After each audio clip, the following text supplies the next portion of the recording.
Yeah, thanks.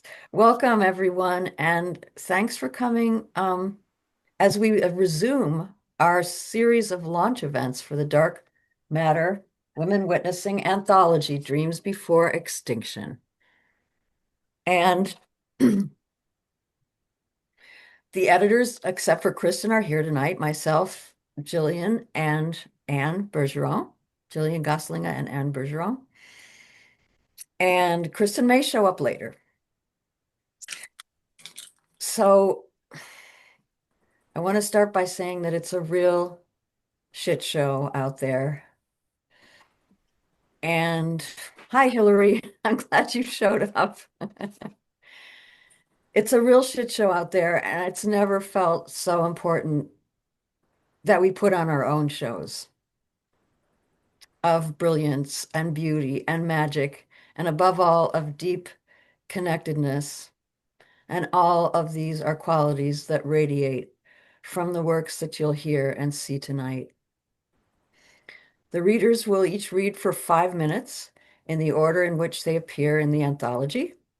So Nora will start us off, and then Nora Jamieson, then Redwing Keyssar, and then JuPong Lin, then Maria Blum, Briggs Whitford, Hilary Glovale, and finally Sara Wright, who isn't here yet. I hope she'll show up. Um, so based Briggs is the only visual artist presenting tonight, but others will have visuals that will accompany the reading. Based on what I know about her work in the world, I've asked Redwing to open for us tonight and with a bit of meditation, and I think there'll be a little bit of music too. Before I hand this over to her, I just want to make a few announcements. The next event in the series, and there are three to go, is Healing with Land and Ancestors. It will be on October 19th at 2 p.m. And it's at 2 p.m. because there's someone in London, and that's one announcement. And then also, and by the way, all of these announcements, if you get our newsletter, you know all this stuff, or if you're on social media. So I'm sorry if I'm repeating stuff you know, but Writers Radio out of BC is running episodes devoted to this anthology over a period of 9 weeks. Episode 1 is airing right now through October 12th. It features a conversation with the editors and it features us reading from our work. And it's every hour on the hour. You just have to go to Writers Radio. And Chris, I think we should put that on our webpage too, right? So that people can just go to our webpage and connect to Writers Radio. Episodes 2 and 3 will feature contributors to the anthology. And like I say, it will go on for a total of 9 weeks, and it's every hour on the hour. You just have to go to Writers Radio. Finally, in case you missed it, on June 20th, four contributors to the anthology, Andrea Matheson, Nancy Winhart, Michaela Harrison, and Shantae Sojourn Zenith, participated in a webinar sponsored by the Carullo Center, their Living One series, on the subject of encounters with the unseen. It was a very powerful event, and you can find a recording of it or you will be able to find a recording of it because Chris will be posting a recording of it on our webpage. Um, you really have to see it. And like the incredible stuff about whales, if you're into whales, and many other things. So, and also you can find recordings of all of the past events as well on our webpage. So this is a lot of information, and I really recommend, if you can, to subscribe because that way you'll get our newsletter and you'll get all of these announcements. You just go to the journal and click on subscribe, and it's. I will now open this up to Redwing, and in case, where are you? Oh, you're there. Hi. Do you want me to say what you do in the world, or are you going to introduce yourself a bit, or do you just want to? I wasn't planning on saying too much, but Well, Redwing works with the dying. And I know that you just do a lot of work that's ceremonial. And I thought that you would be a good way to open today. And I've never heard you do this, but I just have a feeling that you're going to be good at it. So here's Redwing. Thank He's also you. going to be our second reader. Thank you so much. I do feel incredibly honored to be one voice of these amazing, amazing voices that are part of this anthology and this work. So I was incredibly honored, at least when you asked me to do this. So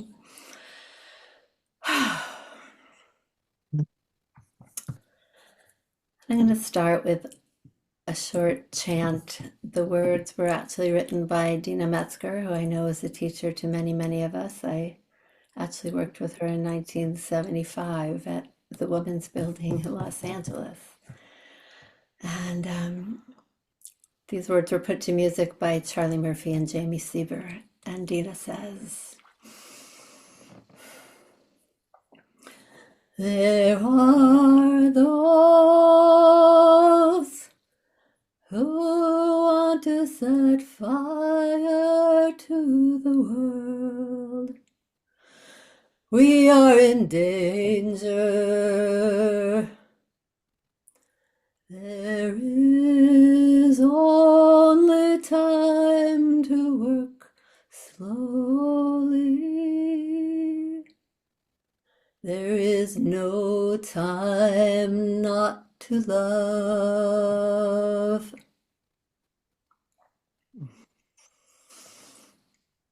We come together in these burning times with that love in our hearts.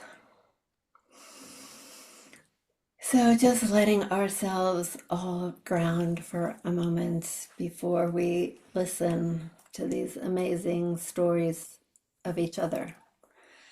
Oh, Just taking some deep breaths.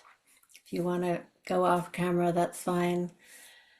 Really feeling your seat, feeling where you are sitting in the world as you breathe in and out. If you can, imagine a grounding cord from the base of your spine, wherever you are sitting, going all the way down into the center of the earth. okay. And feeling that power and fire and energy at the center of this amazing planet that is our mother. And imagining that energy very slowly coming up into the base of your spine and all the way up through all of your chakras, through the Okay. water of your organs, through your heart, your throat, all the way out your crown chakra into the heavens. And imagining Yes. that cord that goes from the heavens all the way through you to the earth. We are sitting here as conduits, as channels of energy, as we all are.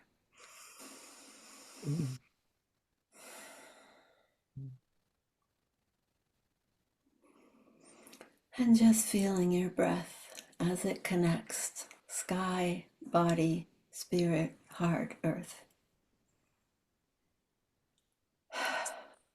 Sure, it's not really And good. bringing hands to our hearts. And for a moment, if you can, imagine breathing in and out of your heart for a few breaths. Imagining that energy in and out of your heart.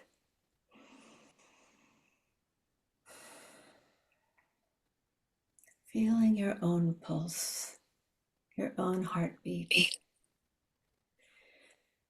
and feeling the way that your heartbeat actually connects to the heartbeat of all of us on this screen and the heartbeat of this Mother Earth who sustains all of us.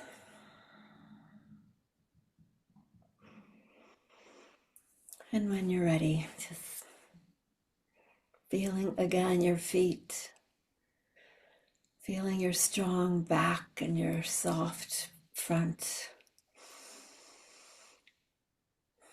Bringing yourself here in this present moment to be awakened by this very special time that we're about to have together. Here in this presence of these incredible spirits who are gathered here today.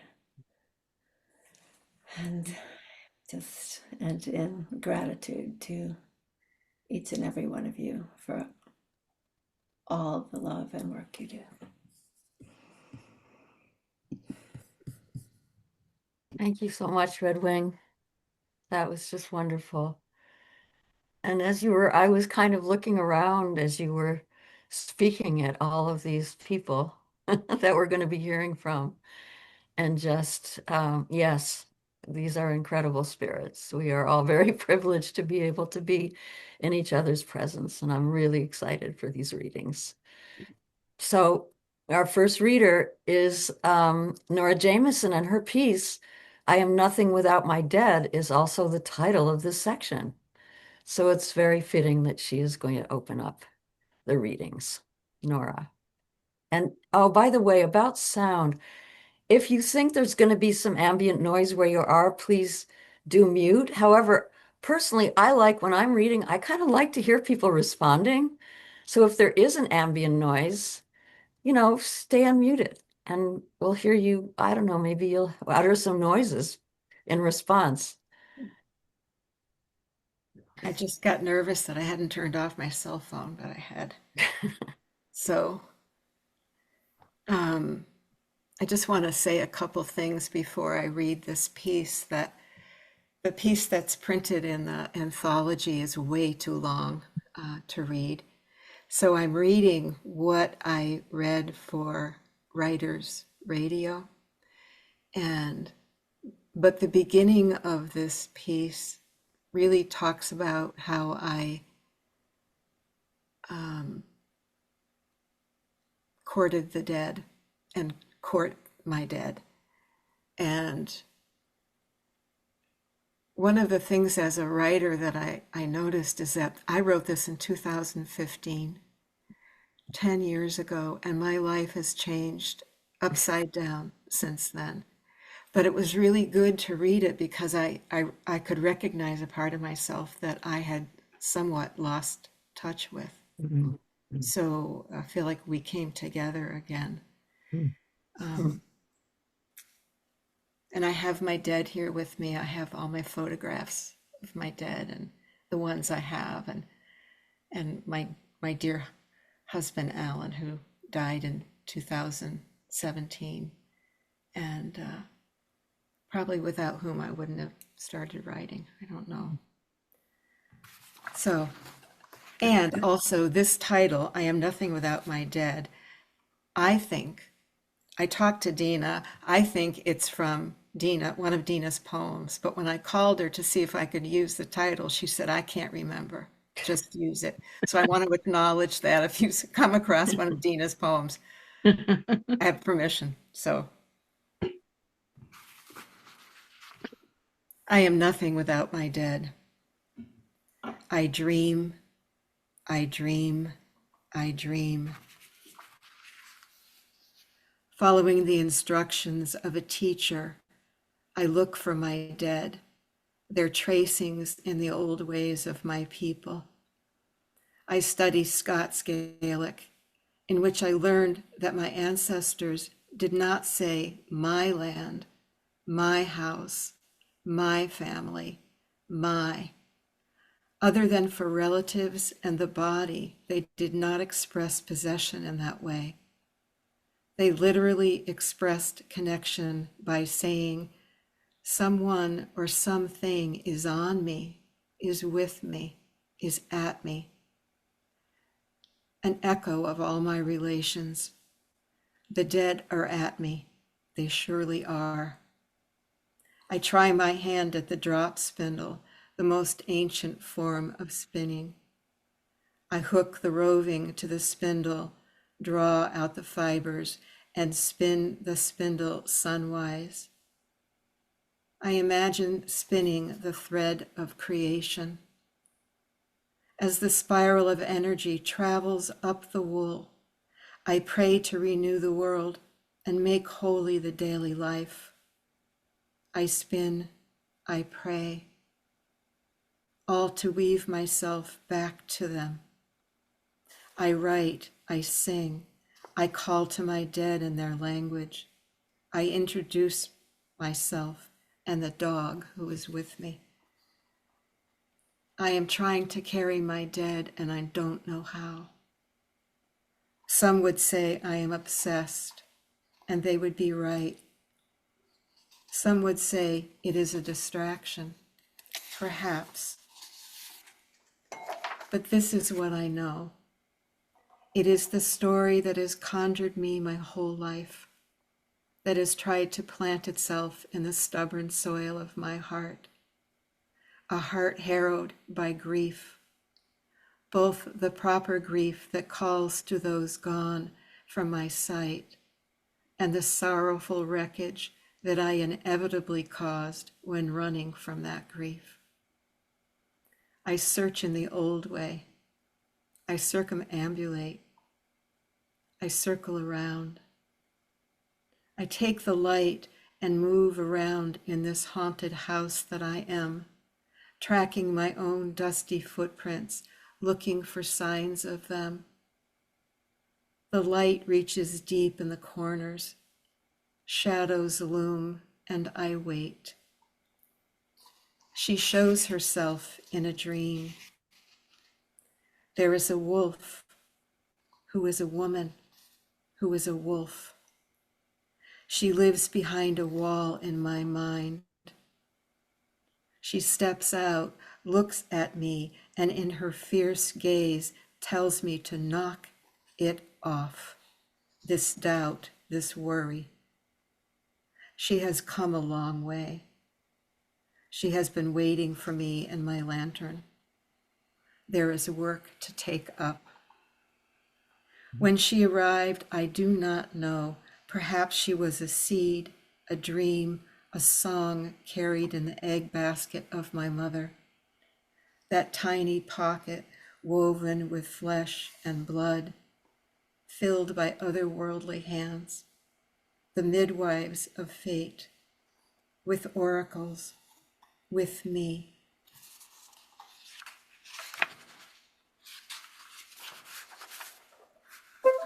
I am coming to know her, the one with a name only known to the spirits. How did they know that she, the one who lives behind the wall in my mind, would be needed now, at just this time, for these times? She follows the tracks of the disappeared stories, the exiled names, the stolen children. She laments the lost heart. She might even return it to you. I see her. Her throat is open.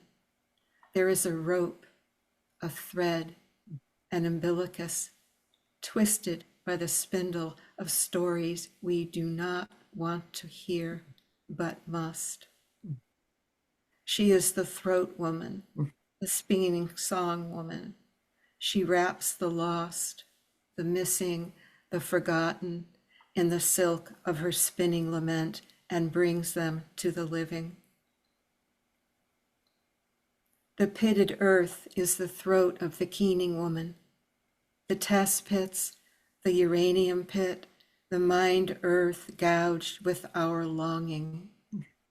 Out of the throat of the keening woman comes everything you did not know you longed for. Out of the throat of the keening woman comes everything we destroy in our innocent desire for a good life. She is the throat woman, the spinning song woman. She wraps the lost, the missing, the forgotten in the silk of her spinning lament and carries them home. But first, we must hear her cry, be shattered by the ululation of her grief. then maybe all will be whole. She is faithful. She has called to me through death, the flood of my own longing, the floating wreckage of history. Like luminous moths battering against the light in soul darkness, she is faithful. She is wolf. She is woman, howling. She spins the thread of return. Her throat is a whirlpool, her voice keening and wild. I heard her once in the Death Lodge, in the voices of rain and thunder, lightning. I thought I'd imagined it. She is of my people, the keening woman, and I belong to her. I walk up the hill in these small woods, and I lay down tobacco. I lay down cornmeal and mead. I pour whiskey, and I sing a morning song, and I ask her to teach me. Thank you.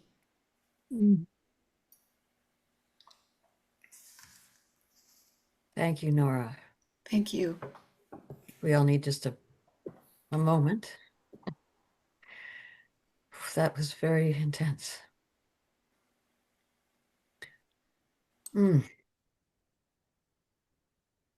And yeah, it wasn't the whole piece. And as I always say, I hope that these readings tempt you to go to the anthology or to the journal and read the whole piece.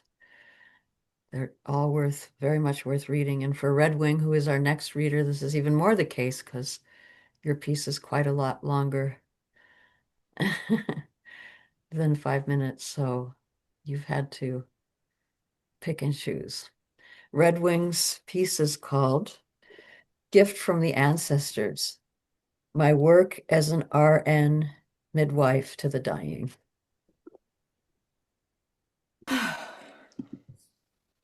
Thank you, Nora.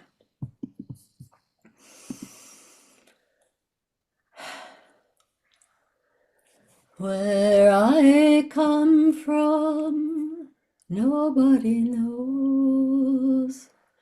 Where I'm going, everything goes. The tree grows, the wind blows, the river flows.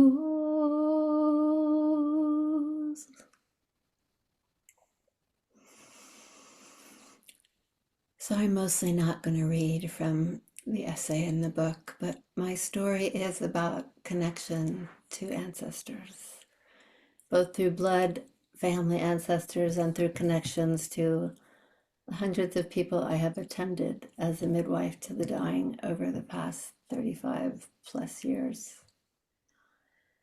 I came to this work through experiences with the dying and the dead, as well as through the privilege of experiencing other dimensions of what we sometimes consider reality from a young age, with medicine plants and sacred ceremonies, long before death doulas and psychedelic journeys were mainstream ideas. So the first person to come to me from the other side was my Russian grandmother, Zipa, my father's mother. She died the night before my 18th birthday, which for me solidified and sanctified my spiritual connection to her. I had grown up sleeping in the same room in twin beds across from each other. Zipa was a powerhouse. She was 4'10" and this huge presence. And she had left her Orthodox Jewish home in a small shtetl outside of Kiev back in the 1880s.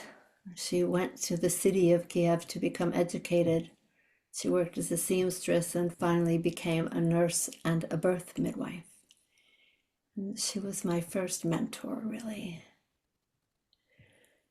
So skip ahead to 1973 when I was 20 years old, living on a commune in Northern California, in a funky yurt.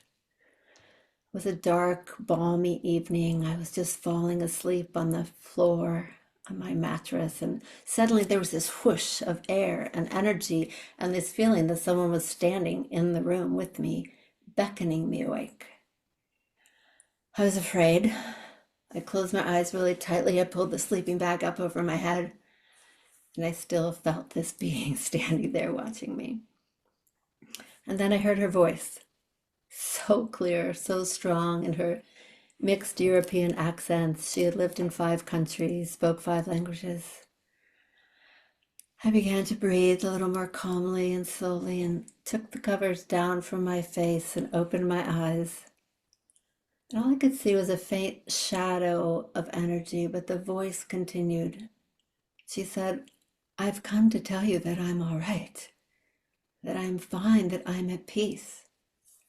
You're the only one in the family I could come to. I knew you would understand and not be too afraid. And I need you to tell your father, Alex, my son, that I'm all right.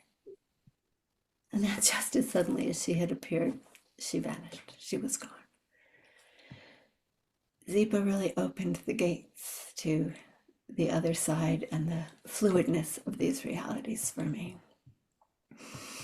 So fast forward to 1988, early September, my best friend Kim was in a coma in an ICU in Marin General Hospital after somersaulting off her motorcycle in rush hour traffic.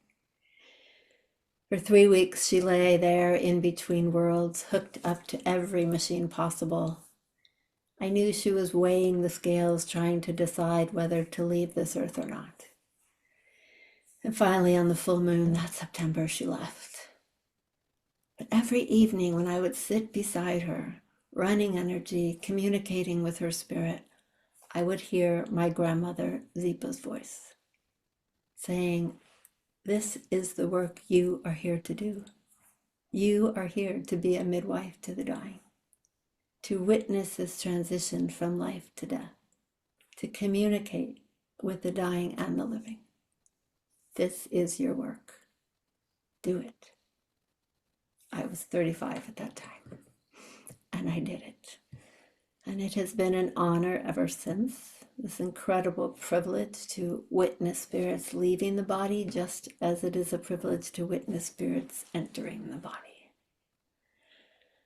I midwifed both of my parents as they died 6 weeks apart from each other back in 1996, and then my older sister in 2001.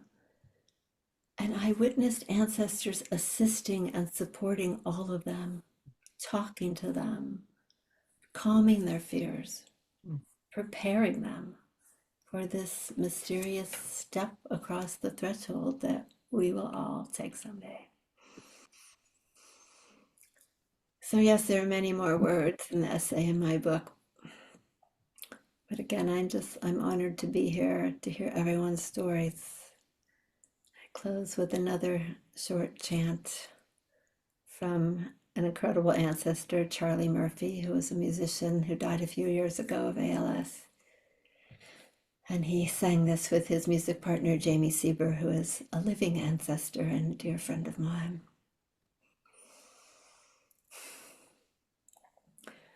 It's the blood of the ancients that runs through our veins. The forms pass, but the circle of life remains. It's the blood of the ancients that runs through our veins, and the forms pass, but the circle of life remains.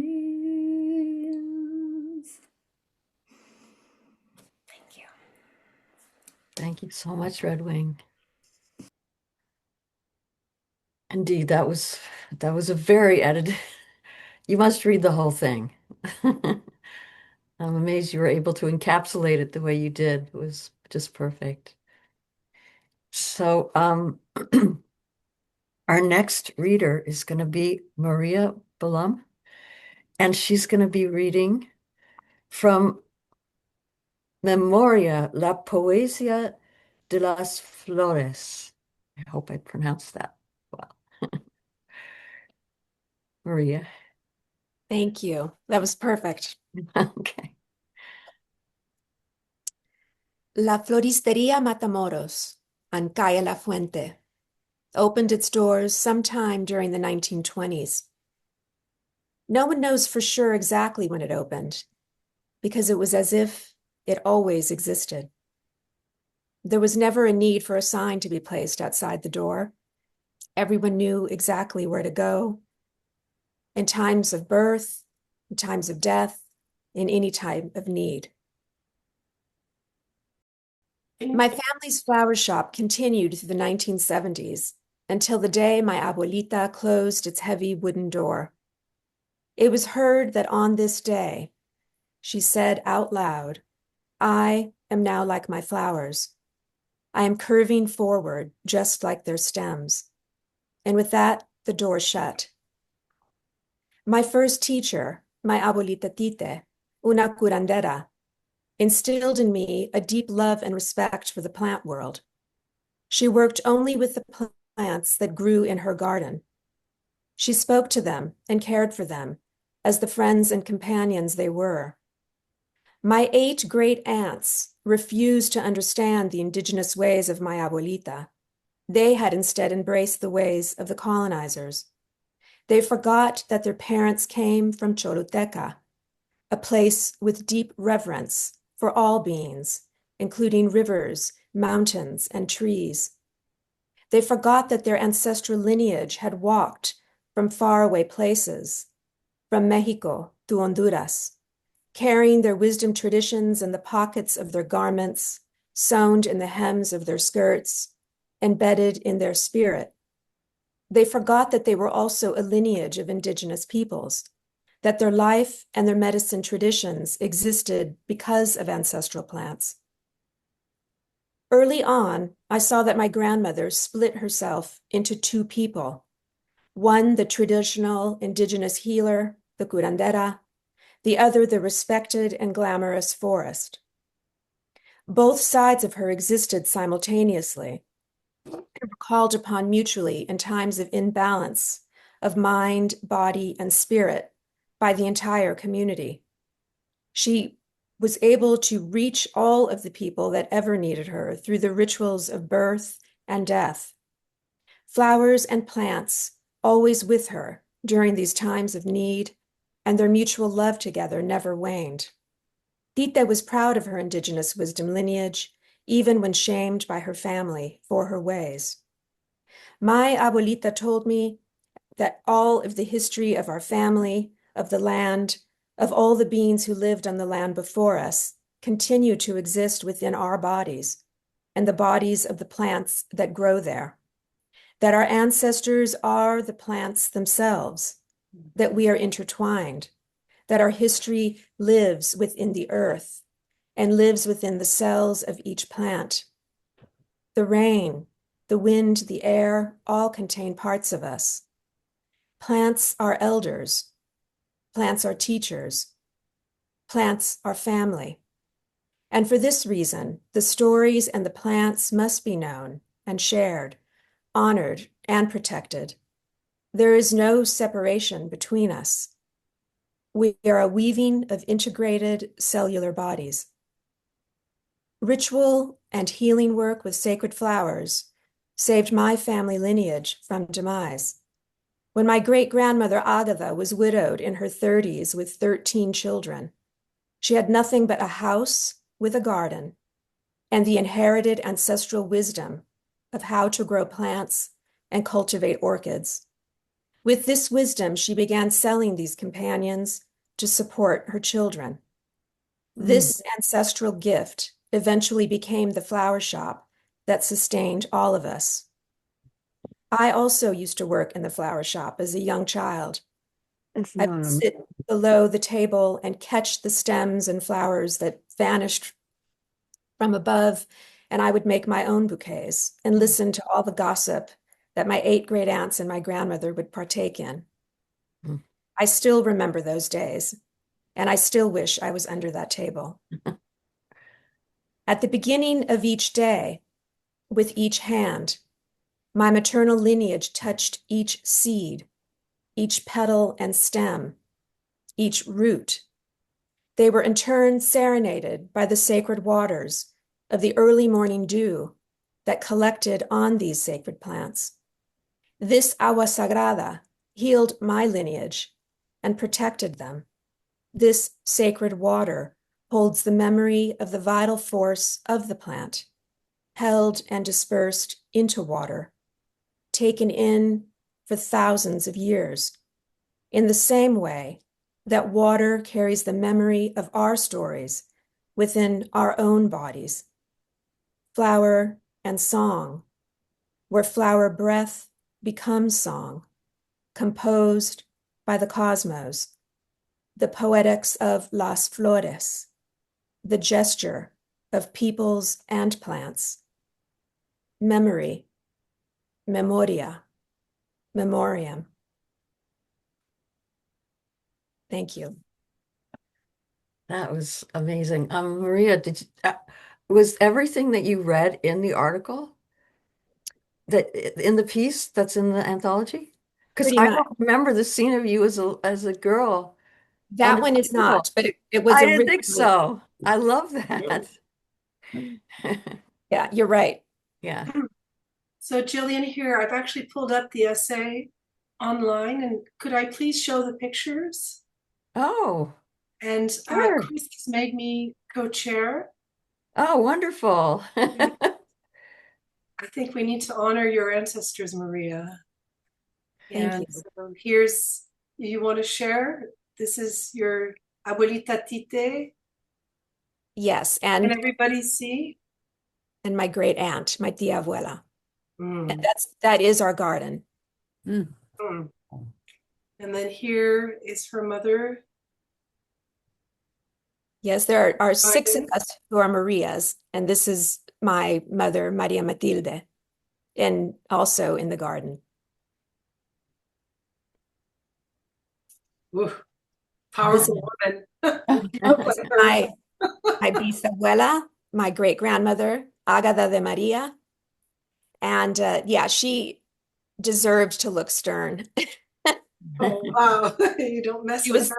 yeah, she was married at 13 and had her first child at 14, Wow. followed by 12 more. Wow. Oh my God. Yeah. And then here. This is after, just shortly after she was widowed. Mm. That must have been a relief. Not exactly. I love these images. Wow. Here. And this is my grandmother is the one with the flower in her lapel. And the rest are my great aunts. And then in front, my great grandmother, Agada. Gorgeous. Mm. Gorgeous women. Thank you. And that is my grandmother, Tite, who was she was very glamorous, and she would travel to all parts of Latin America and deliver rare orchids to ambassadors and dignitaries. Mm. And then on the side, she was a very well-respected curandera, which in a Latin American country, you could never admit you were a healer because the Catholic Church would really, even in those times, ban you. So she had a very secret life. And even my great aunts were afraid of her. And they all lived together. I should mention, I was born in this house, and I probably the first time I ever saw the sunshine was inside the garden. And all of my great aunts lived there too. Mm. And it was a family of all women. For some reason, all the men vanished. Powerful women. Yeah. Wonder why. Thank you so much.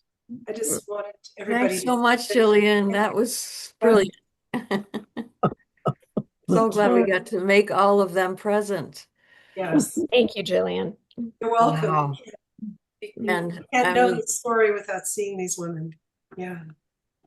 Yeah, and Maria is carrying on the lineage in so many ways, including the flower shop. It's amazing. So, and the curandera. So, I'm so sorry I got the order mixed up, but I actually think it makes more sense this way because we only have one poet this evening. Although everything you're all reading is poetic, but one actual poet, and now she's right in the middle, and that's JuPong. JuPong Lin is going to be reading from My People Sent Me a Canoe. And even maybe you're not reading from that, but I had to say it because I love that title so much. But you will be reading from 1000 Gifts of Decolonial Love. And then she'll be reading another poem that is a very fitting poem to be reading tonight. Excuse me. I'm getting over a cold, so I'm losing my voice, Wow. which also seems kind of fitting, but okay. Yeah, I want to read a little bit from 1000 Gifts of Decolonial Love, which is a very long poem. I'm just going to start and then I can say a little bit about it. Movement 1, Paper Cranes Instructional. To prepare for funerals, we fold paper gold.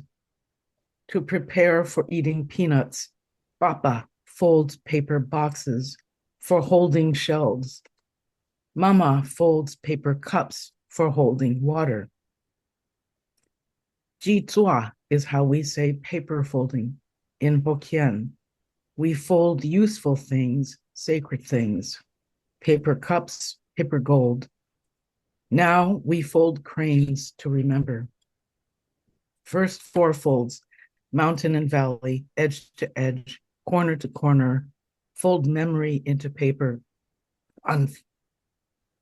unflattened field to open another dimension, precarity held in paper form.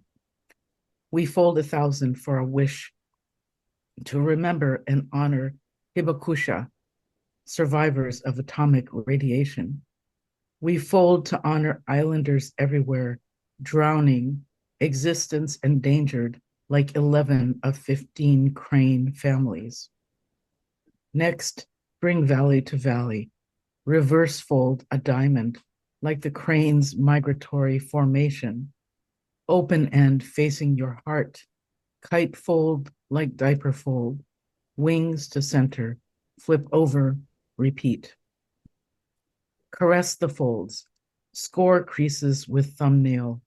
From this side of the ocean, across miles of mountains and valleys, I fold, unfold, refold, shrink the distance between my home on Turtle Island and Taiwan, my born place, between the Japanese Empire and occupied Taiwan, an island someone once called mud ball in the sea.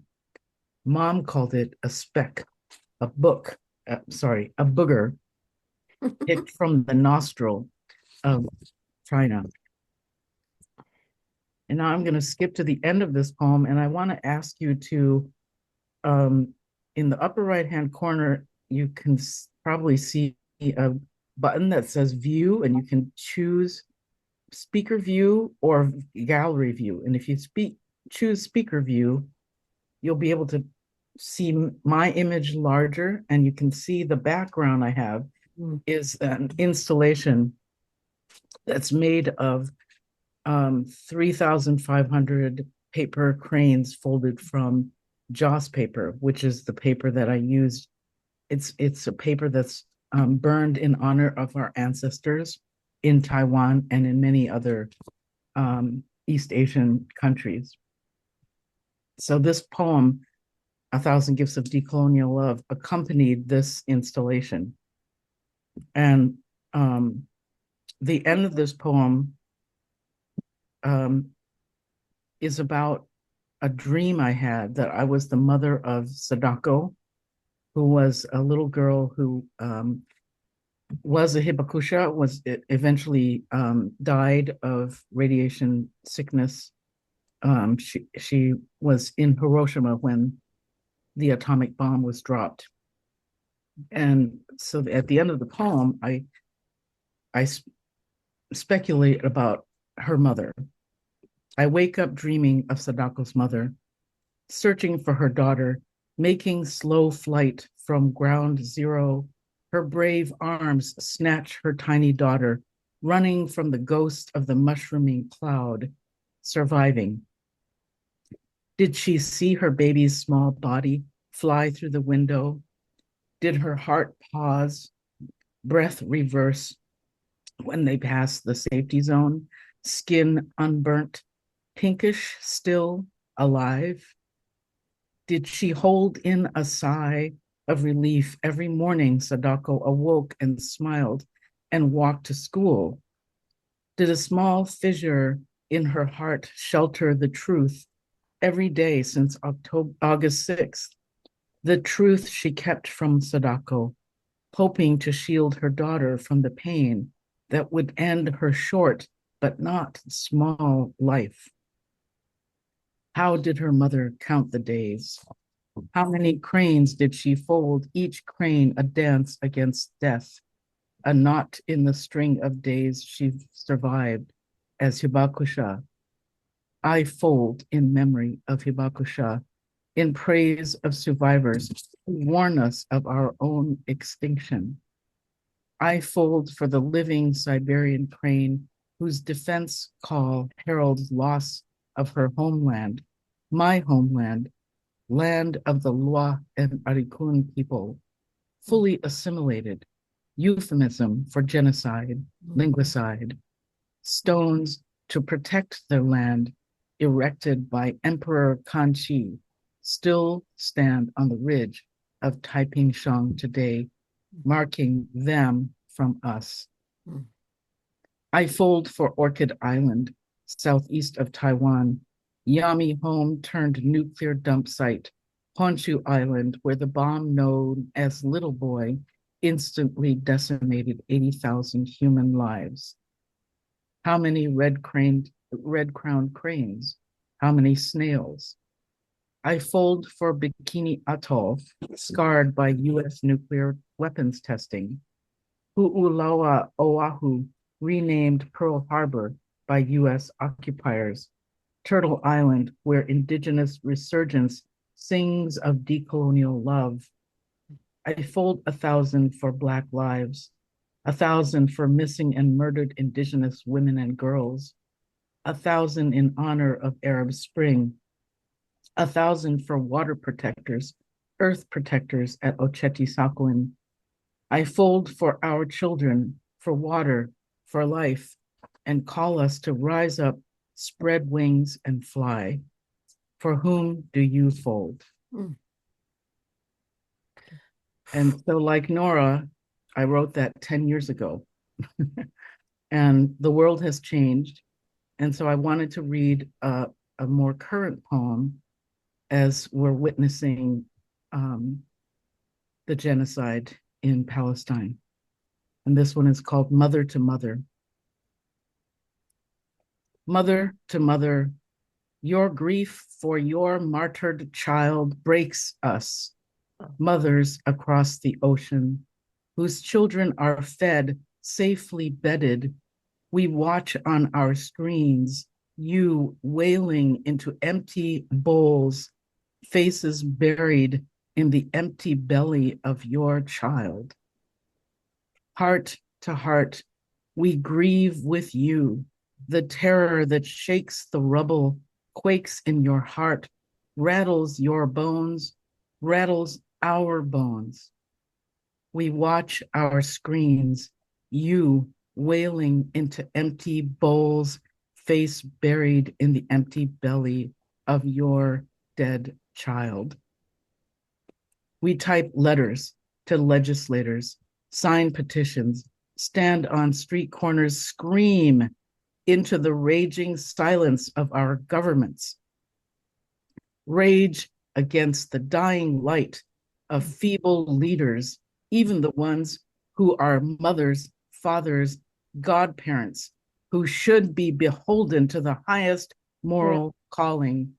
What is the highest moral calling when the so-called most moral army in the world is blasting thousands of tender limbs of our children. They are all our children. The blasted, starved, rubble-buried bodies of children of grieving mothers. They are all our children. They are each and every one human. They are each and every one your children. Thank you. Mm. Oh my God. Mm. Oh, JuPong.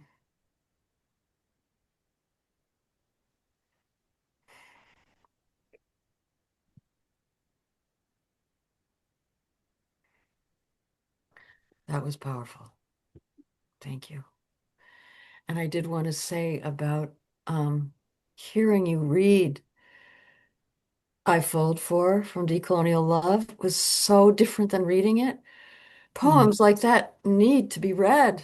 All poems need to be read, but that poem really needed to be read. That was wonderful to hear that. Thank you. And the It is like an gospel. incantation. Absolutely. It's completely different than reading it on the page. And I want to say one other thing, procedural thing. As I'm looking around and seeing there aren't that many people in addition to our readers, and I don't want to have to wait till the end of breakout rooms for our conversation. I am just making a decision right now that once the readings are over and there are only two left, we're going to just go right to community discussion, all of us together. How's that? Good. Great. Great. Yes. Because I have so much to say, and I'm sure other people do too. So, yes. So, Briggs Whiteford is our next, well, visual artist and reader. You know how when you want to capture a dream, you really should not get out of bed and you should just write it. You know, that's how I capture my really big dreams because otherwise they slip away. Well, I did the same thing with this sketch because I had this powerful image and I had to capture it right away. So I did have to get out of bed and grab my watercolors, but I went back in bed and this is the image that I have been living with for 6 years now. And this is how long ago I had this dream. And so this piece was written about that dream and about my sister Pamela. That woman in this dream is Pamela. Pamela died 35 years ago after living 34 years with obesity, epilepsy, diabetes, and knees that could not support her weight. Over the last 3 years, I have been inviting her in as a sister ancestor to learn from her, to see what she sees now and what she saw when she was alive. Before I could have this bond with Pamela on the other side, I needed to honor her and give her the respect she deserved by fully bearing witness to her pain. I had to let in the truth of how she suffered and begin to fathom what caused her suffering. Okay, so I'm going to now go to the beginning of this piece. And this is about the image you're looking at. I have come down the mountain naked. I am here to nourish life from my huge body. I am now picking up and carrying the brothers who most need me. We can no longer live in an old system that is destroying life. You were my big sister when I was living, but now I am big sistering you, taking you under my wing. I am here to help you. Call on me and listen for my guidance. I came down from the mountain naked, no longer covering the body that caused me shame while living. I spent my living life preparing to be an ancestor. A life lived in hardship was my preparation. The dream announces my arrival. This dream was set in a bleak and austere landscape on a treacherous mountain path, steep, frozen, and rocky. On both sides of the path were violent humans and animals. The only nourishment available in the harsh tundra climate of the deep winter were humans, cows, pigs, and horses. There was an utter standstill, unconscious memories dangerously frozen in time, with humans and animals devouring each other. In the midst of this bloody and brutal dream, my sister Pamela thundered down from the mountaintop as a large earth woman with huge breasts, naked in the freezing cold. She was enormous as she moved with power down the path, her astonishing presence a strength greater than the cruelty. Two grown men were withering from malnourishment and hypothermia on the side of the icy path. Their refusal to slaughter the animals for food meant they would not survive in the harsh environment. They could no longer stand up and were frozen almost to death. Oh. Pamela picked the men up, put them on her breasts, and carried them down the mountain, her milk nourishing them and nursing them back to life. She covered her naked body with a sheet to protect the men from being seen by other humans and animals. These sensitive men would die rather than follow the rules to dominate and kill.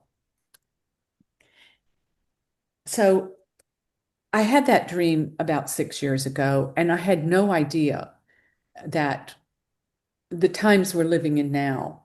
In fact, not until I kind of read this to get ready for this did I realize how this dream, as most dreams, reveal themselves over time. And this was just so uncanny to me about the men, how she picked up the men. They were the young men.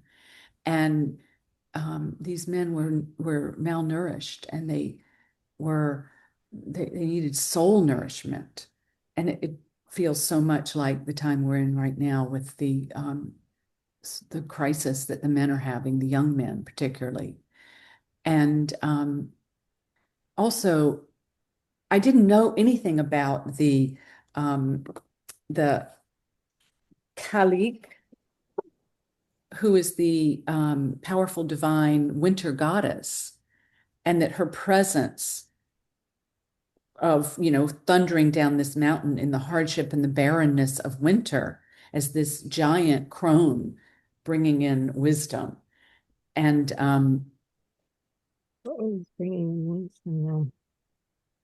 so there's a lot in this dream that is speaking to me today in these times. And as I think about how we're divided, so the path that she's walking down, this path, and it's brutal and there's violent, and it's how I feel today. And then I look at this dream and I look at her and this image and I think, okay, she is there. She is there. She is helping. She is helping me. She is guiding us and guiding us through this. So thank you. Wow. Wow, Briggs. Whew. Sister Ancestor is right. I think people are going to have a lot to say about that. So there are actually two more after Briggs. I shouldn't have said two before. So there's going to be Hilary Glovale, and then Sara will be our last reader.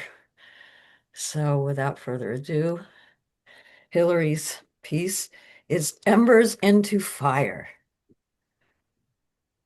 Hi, everybody. It's been such a delight listening to you all. Thank you. And I'm just going to read a little bit of this to keep it in the 5-minute range. And but it's been fun to go back and read over this because this excerpt is like a condensed version of a book that I published a year ago. That's becoming a good relative. So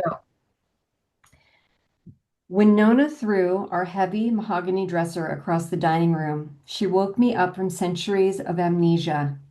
The dresser, which had been sitting there quietly for more than a decade, landed with a sickening thud, shuddering the wooden floors and rattling the glass cabinets of our old house.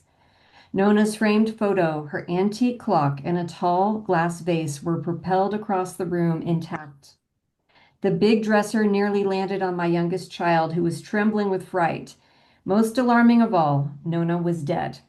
There was no logical explanation for a large piece of furniture suddenly flying across the room. A supernatural occurrence had threatened my child. Something had to be done. I consulted Yeye Louisa Tish, a Yoruba priestess whose maternal authority conveyed that she knew exactly what to do in such circumstances. She prescribed a ritual to take place on the dresser, now restored to its former inert state in the corner of the dining room. Flowers, grains, fruits, a 7-day candle, and a bowl of water were arranged with care around Nona's framed photo. I was to sit and listen to Nona for 7 days. Staring at these items on the dresser felt ridiculous at first. It was quiet there in the dining room, the ticking of Nona's antique clock barely audible. Gradually, after several days, time stopped altogether. Nona's message permeated the cells of my skin and blossomed in pictures behind my closed eyes. How could my grandchildren have forgotten me? You haven't spoken my name in years. You don't tell my stories anymore. Your children don't even know me. Nona's sorrow at our abandonment pumped through my blood. She had thrown the dresser across the room and threatened our youngest child in a last-ditch effort to get our attention in the chaotic material world. Nona, my husband's Italian grandmother, had a dramatic flair. As a devout Catholic, widowed single mother, and owner of a bar in Rock Springs, Wyoming, Nona became enraged when a priest tried to extort money from her, and she never again set foot in church. Of course, she threw a dresser when we neglected her memory. Until that night, my ancestors had been people of no consequence in my mind. They had come from dreary places like Scotland, Ireland, Germany, and England. In contrast to fiery Nona, they were Protestants who wore drab woolen clothing in rainy places. They lived in sod houses. They worked hard. They were people of small stature because food was often scarce.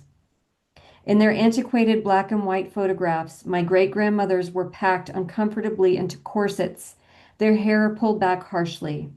My great-grandfathers wore stiff suits, long beards, and looked lost.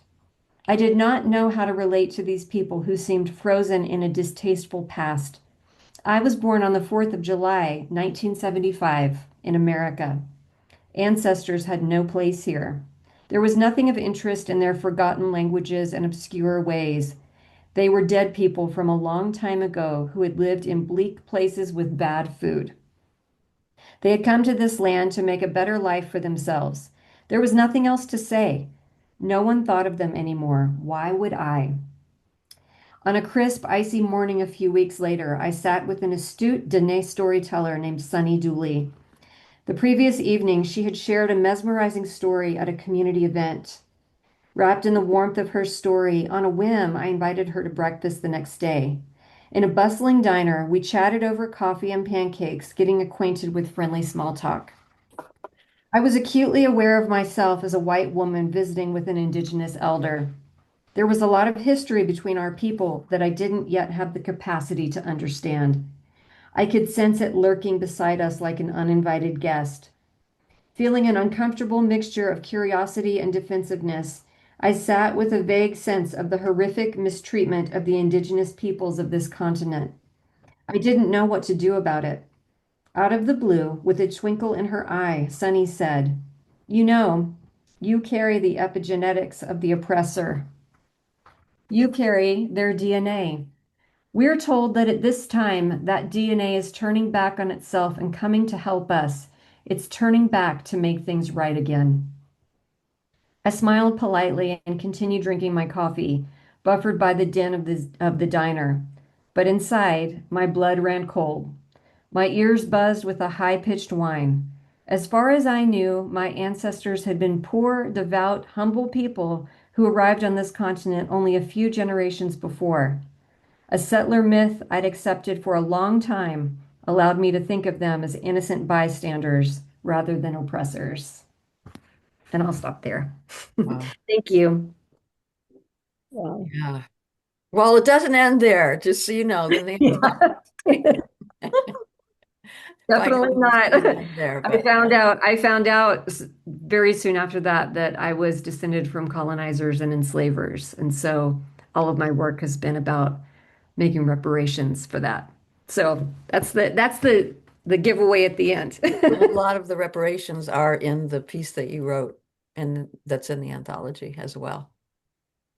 Thank you so much, Hilary. Thank you. Okay, our last reader is Sara Wright, Oh, yes. who's in the dark as always. As always. Sure. Let's see. And I think again we have some visuals, right? Yeah. Okay, am I muted, unmuted? No, What you're am? unmuted. You're fine. Okay. Oh dear. Okay. Um, hmm. Let's see. This is a story. It's a kind of homecoming thing. Um, I'm going to read pieces of I just sort of condensed the piece because I really didn't know. I don't know. This is so much more complicated than this story that I was sort of overwhelmed going over it. So And I'm anyway, sorry I didn't give you the title of Sarah's piece is Crane Song, Finding My yeah, Way Home. yeah, and Why you're seeing photos of cranes. I was struck by the rain. Yeah. Anyway, brains. The last birthday gift I received from my distant parents was a print of a Native American medicine wheel, um, the Circle Way. I received this painting in 1993.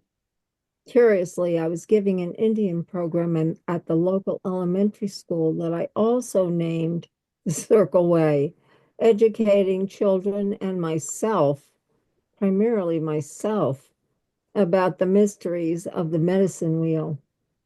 I was making the program up as I went along because I was totally ignorant about indigenous peoples who lived in Maine beyond the fact that they had been eradicated.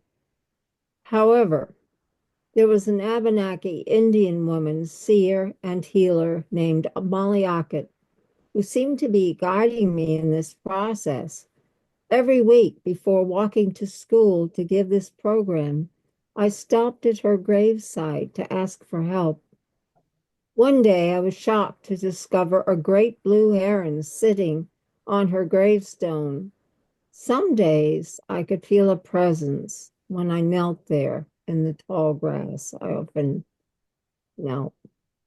I put up the medicine wheel to use as an image to help me prepare for these classes. The circle of life reflected equality on a level that was eerily familiar to me as a lifetime naturalist. We were all connected: trees, people, dogs, rivers, flowers. I had always believed this was true. Now I began to speak about what I knew with a voice I didn't know I had. Then we're going to fast forward. This was like 40 years ago. When I lived in Abiquiu, New Mexico, beginning in 2016, I spent a lot of time with the Pueblo peoples, attending all the ceremonies on a regular basis. These people had never lost access to their roots. Self-contained, each Pueblo was an independent, sovereign nation, and there were six Tiwa speaking Pueblos that were close to where I was living. I returned to Maine with a much stronger sense of my indigenous cultural identity than I had when I left.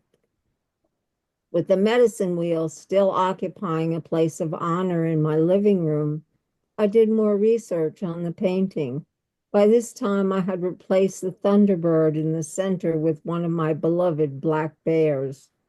I was stunned to learn that the swans that encircled the wheel that I had been looking at since 1993 weren't swans, as I assumed, but sandhill cranes. Sandhill cranes, my spirit bird of the east, birds whose haunting cries literally freeze me in wonder, birds that I lived with every winter in New Mexico for 4 years. Birds that I discovered to my great joy are now living and breeding here in Western Maine. And Joe painted the cranes with their feet becoming red roots, seeking green earth ground. According to the artist, the two cranes that envelop the circle represent the bird's spiritual relationship with the earth. Exactly. I also read that in the beginning, the Ojibwe, who were water people, were led by the Sandhill cranes, and that the original holy people were cranes. The Tiwa, people of the Pueblos, believe that all people were once cranes that lived in the clouds. Today, our blue-green planet is in crisis, and I believe our only real hope comes from embracing the ways of a people we despise or dismiss, a people whose way of life could teach the rest of us how to embrace the values of respect, equality, community, a gift economy, and most of all, reattach us to a deep love for this earth we call home. And I just have a couple of words to say about cranes as a naturalist, which I think is pretty, I don't know, it's very germane to this. We know from fossilized records that the sandhill cranes are one of the oldest birds. They're saying 60 million years, depending on the source. Sarah, you gotta, it's getting really close to 5 minutes, so make it short. Okay, are one of the oldest birds in the world and have been in their present form for 60 million years. They maintain a family and community structure throughout their lives, acting as a collective unit with families within. And they migrate by the thousands and they have no leaders. They have no leaders. Um, and they go all the way to Siberia from Mexico. Wow. Yeah, twice a year. And they mate for life. And they dance, they run, they leap, they jump high in the air. It's an extraordinary thing to witness. Um, that actually, there's just that's basically it. Mm. All I can say is that when I was in New Mexico, I structured my days around the cranes. I was so lucky to live there. Um, I used to get up before dawn and walk to the river. And again, the cranes were awakening and they were right there. I got to see them. I used to see the watcher every morning. This was the one that was always up as a protect. And when they left, they would circle over um, where I lived and cry out. And it was a experience. And uh, I, I've always had a closer relationship to animals than I have to people. And so cranes are,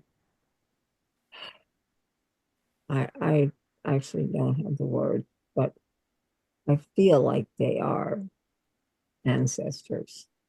But I also feel that's true for dogs and bears and oh my gosh, everybody in nature. That's all I have to say. Okay, thank you, Sarah. Thank you. Um, Wes, well, it's the floor is open for anyone who wants to say anything. And it's been a lot. I understand it's been a lot of intensity and a lot of beauty and a lot of words. But we have 10 minutes now until we officially end. So what would you like to say?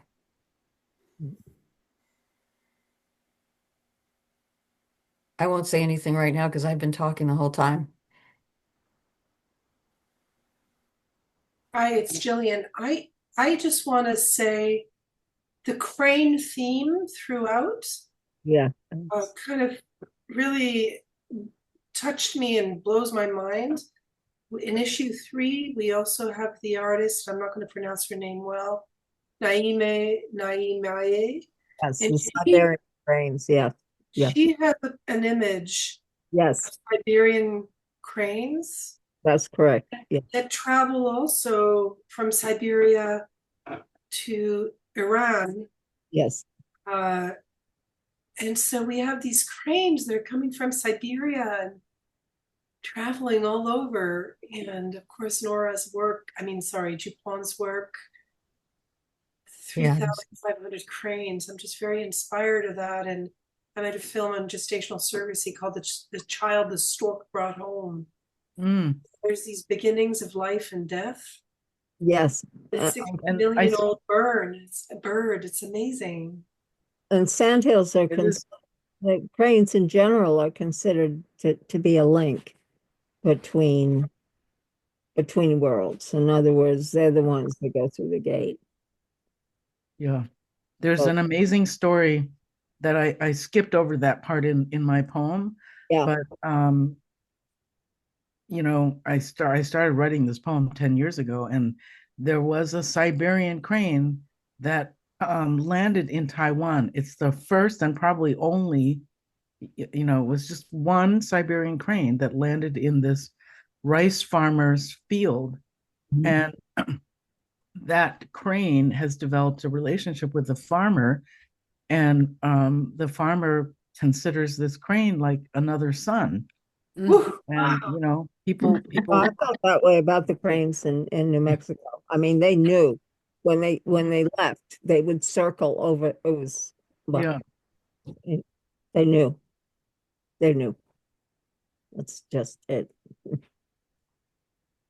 Uh, uh, I'm just so moved by the connections between all of yeah. our pieces, and this desire to connect with and learn from my ancestors has been a long journey. I didn't get the clear message as Redwing did, but I feel like I keep getting the message that um, I need to open the door to working with our dead and our ancestors. And so yeah, I'm just really moved by how we've the connections between all of our pieces, and dreams, learning from like dreams as a channel of communication between the dead and the living. Yeah. Oh, I just have to read something from Nora's piece. It's actually the epigraph for this section. It's a good thing the dead love our longing for them. It would be a good thing too if the living kept the gate cracked. Yes. Mm. I love that. I love that. Yeah. Right. Yeah.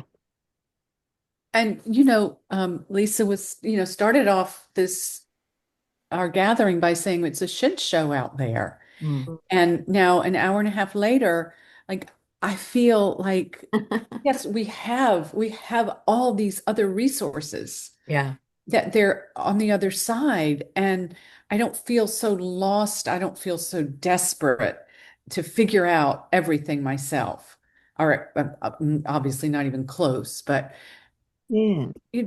all of this has been so nourishing to me at a time when I think we all need this kind of soulful connection with our dead and other realms that can be a source.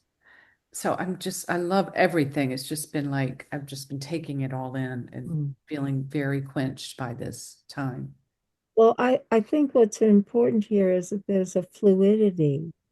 In Western culture, we separate life and death.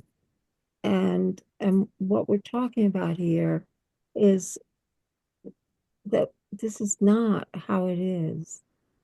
And each of our experiences in one way or the other, it describes in some way how fluid that connection is. Mm-hmm. Yeah. Nora, it looked to me like you wanted to say something. I Maybe. do. I just wanted to say, to use Briggs' words, I feel very nourished by this evening. But what I'm so struck by is even though we are relating very painful things, some of us, when it's done, I don't even know what the words are. When it's done in writing, um, with the heart, it's there's something about hearing it that draws us together rather than, I don't want to know that. I don't want to um, I think it's JuPong. I don't have my glasses on. JuPong. JuPong. JuPong Mhm. um, was reading about Hiroshima and then Palestine, and it made it bearable to Mhm. hear. Mhm. And I think that's the magic of writing and art, and it makes it bearable so that we can face it. Uh, Mhm. that it does make it, at least that piece made it bearable for me. Yeah. Yeah, for a moment on. Yeah. It has something to do with beauty, I think. Yeah, I Mm. think so. With the ability But to also connect presence, with also them. presence. The, Mm. Mhm. the immediacy. There's no way you can not uh, be effect be I don't have the words. I also just felt the importance of speaking the horrors, speaking what is so often unspeakable that we don't want to hear. And yet it gave me inspiration to write more about the hard and painful things. Because sometimes I am more of a poet these days than anything else. And sometimes I don't want to write about the really painful stuff and put it out there. And yet this really made me feel how important it is to to write in those ways about it, about everything that needs to be heard. So thank you. And I have to say too, thank you, Briggs, that I am somebody who tries to remember dreams right away because they're always so potent, and sometimes grab my phone to just like record some memory in the middle of the night. And yet I struggle. I have a degree from way back when in visual art, and yet I struggle with the images that I see sometimes in dreams, that thinking there's no way I can put this down. And the idea of grabbing pen or paint or something right away and just creating the image however you feel it, that was really inspiring to me, of like, oh, I don't have to just do this with words. I can do it with images. Well, I think dreams are images, and they, Yeah. like any image, they are so deep, and they can stay with us a lifetime. And I'm sure this is one that will stay with me a lifetime and continue to reveal Mm. more and more. So when you get one like that, it's that's unusual. That's extraordinary. I'm sorry, I have to say there's just 1 minute left of the official meeting. So does anyone who hasn't spoken before want to say something before we end officially? Yes, go ahead.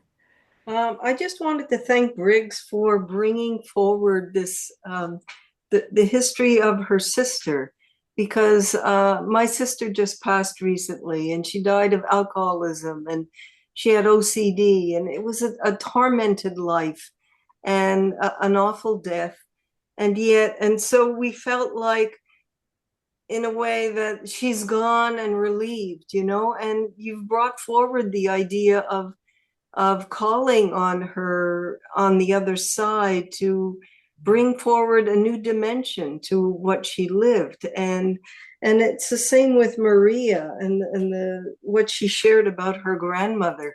Very similar stories from my grandmother, things they hid in the hems of their dresses, and wisdom that they brought to the new country that was laughed at.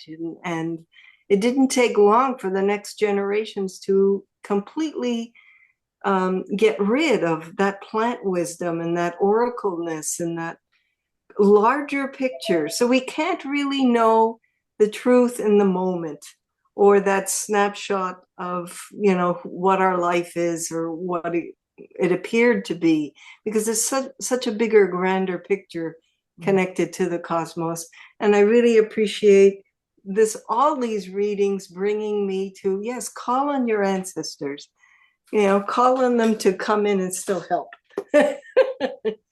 Yeah, they have a greater wisdom on the other side that they can certainly help us with. Oh. I just want to add that we also have to feed them, that it's a mutual relationship. Really That if important. we just, if we Reciprocity. Yes. simply call, then we're repeating the same Yeah. behavior that made us disconnect from them in the first Yeah. place, that disconnected us. So Right. making an offering. Yeah. I really appreciated the tobacco, mead, whiskey, and cornmeal that you mentioned, Nora, as a feeding of them. We can also feed with our love too. Mhm.